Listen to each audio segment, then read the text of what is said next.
Notre invité est en duplex avec nous ce soir. Bonsoir Bruno Lina, merci d'avoir accepté notre invitation sur BFM Lyon. Cette semaine, les pharmaciens ont décidé de tirer la sonnette d'alarme. Beaucoup moins de vaccinés contre la grippe depuis le début de la campagne le 18 octobre dernier. Bruno Lina, faut-il craindre une épidémie virulente cet hiver ?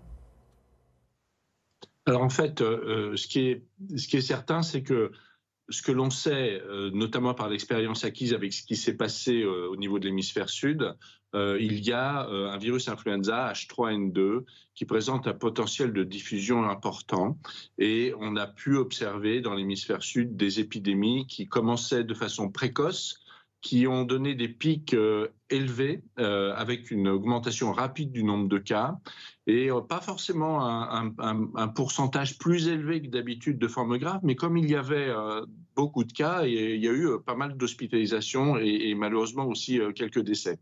Donc, si on transpose le risque qu'on a observé dans l'hémisphère sud à ce qui peut se passer dans l'hémisphère nord, en sachant qu'en plus en France aujourd'hui on est avec 4 régions du nord de la France qui sont en pré-épidémique, eh bien on s'attend à ce que l'épidémie de grippe puisse commencer elle aussi assez précocement cet hiver en France, avec donc une épidémie qui pourrait monter en puissance pendant le mois de décembre. Et donc c'est pour ça qu'en faisant le lien avec la campagne de vaccination, on essaye maintenant de passer des messages pour dire que le retard que l'on a pris sur la vaccination contre la grippe, maintenant il est temps de le combler. Comment vous expliquez cette baisse de la vaccination contre la grippe cette année ? Alors, moi, j'ai pas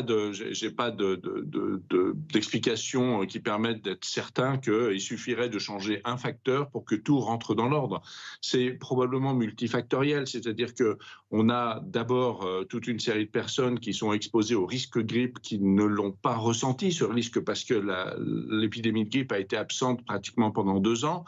Donc, il y a peut-être une certaine perte de la notion du risque et puis de l'habitude de la vaccination. Il y a aussi peut-être pour certains des messages qui sont pas très clairs en termes de compréhension de contre quel virus faut-il se vacciner. Est-ce que c'est contre le coronavirus? Est-ce que c'est contre la grippe? Est-ce que c'est les deux? Est-ce qu'on peut faire les deux vaccins en même temps? Donc c'est pour ça qu'il y a besoin de beaucoup de pédagogie, d'explication, mais surtout il y a besoin de s'appuyer. Il y a besoin de s'appuyer sur les personnels soignants qui vont faire ces vaccinations et qui doivent être des incitateurs. Je profite de vous avoir du coup sur le plateau ce soir, enfin en duplex, Bruno Lina, pour que vous répondiez, que vous rassuriez, que vous expliquiez à nos téléspectateurs. Vous avez posé 2 questions. Faut-il faire le vaccin contre le Covid, celui contre la grippe, et est-ce qu'on peut les faire en même temps du coup ? Voilà, oui, alors d'abord, ces 2 vaccins, aujourd'hui on a une expérience et on a des données de pharmacovigilance, c'est-à-dire qui permettent d'estimer la tolérance de ces vaccins qui sont extrêmement abondantes, ces données. Et donc aujourd'hui, on est rassuré sur le fait que ces vaccins, eh bien, ils sont très bien tolérés. On connaît bien les effets secondaires. Et maintenant, étant donné qu'il n'y a plus d'incertitude autour de ces 2 vaccins, on peut les administrer en même temps. On sait qu'on peut les administrer en même temps, ou en tout cas, on peut, lorsqu'on est un personnel soignant en charge d'une vaccination, proposer systématiquement l'autre lorsque quelqu'un vient pour un des 2 vaccins. Si jamais la personne ne veut pas avoir les 2 vaccins en même temps, ce n'est pas grave. Elle peut revenir 1 jour, 2 jours, 3 jours plus tard. Voilà, il n'y a pas d'interférence entre ces 2 vaccinations et on sera protégé comme ça contre les 2 virus respiratoires qui sont les plus importants.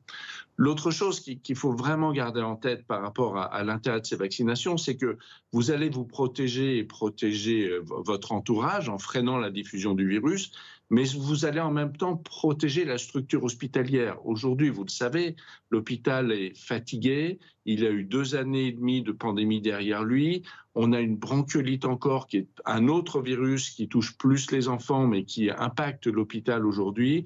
Vraiment, si on pouvait éviter d'avoir une épidémie de grippe qui impacte lourdement l'hôpital public, ce serait bien aussi. Oui, effectivement, les hôpitaux sous tension avec cette épidémie de bronchiolite importante cette année. Une possible épidémie précoce de grippe, vous nous l'avez expliqué, c'est ce qu'on a vu en tout cas dans l'hémisphère sud. Et le Covid, avec les taux qui repartent à la hausse dans le département du Rhône ces dernières semaines. On le voit, c'est le début de la 9e vague que nous sommes en train de vivre, professeur Lina. Alors, l'analyse pour la reprise de la circulation du coronavirus, en tout cas du nombre de cas, est un petit peu compliquée à faire parce qu'en fait, il y a une conjonction de plusieurs choses. La première chose, c'est que, comme vous le savez peut-être, on a aujourd'hui les virus qui circulaient et qui ont été responsables de la vague précédente, qui sont en train progressivement d'être remplacés par un nouveau lignage de virus qui s'appelle BQ1.1. Et ce nouveau lignage, il est capable d'échapper un petit peu à la réponse immunitaire des personnes qui avaient été précédemment infectées.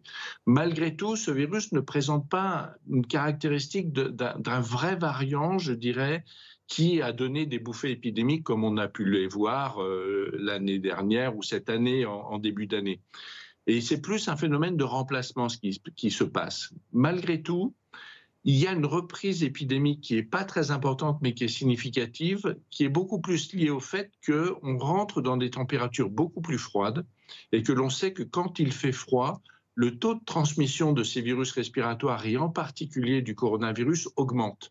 Et donc c'est probablement une conjonction de remplacement du virus et d'une augmentation de la transmissibilité de ces virus du fait du froid qu'on a aujourd'hui le sentiment qu'il y a un effet d'éponnement sur la courbe épidémique avec une petite remontée des cas. Et c'est quelque chose que l'on observe en France, mais aussi dans les autres pays européens, notamment en Allemagne ou en Autriche, où on observe la même remontée progressive du coronavirus. Et ce qui est intéressant de noter, c'est que je vous ai parlé de la vaccination, donc bien évidemment c'est important que les plus fragiles se fassent vacciner, mais il y a les autres mesures que l'on peut utiliser qui freinent tous les virus respiratoires. C'est bien évidemment l'hygiène des mains, potentiellement le port du masque lorsqu'on est dans des espaces clos pour éviter de contaminer les autres quand on est malade, et bien évidemment l'isolement. Quand on est malade, on essaye de ne pas aller au contact des plus fragiles. Une dernière question, Bruno Lina, avec vous, comme pour la grippe, on le voit, la campagne de rappel de la 4e dose pour le Covid ne fonctionne pas. Quand on voit ce frémissement, ces cas qui remontent à la hausse ces derniers temps, est-ce que ça vous inquiète de voir que la 4e dose ne marche pas?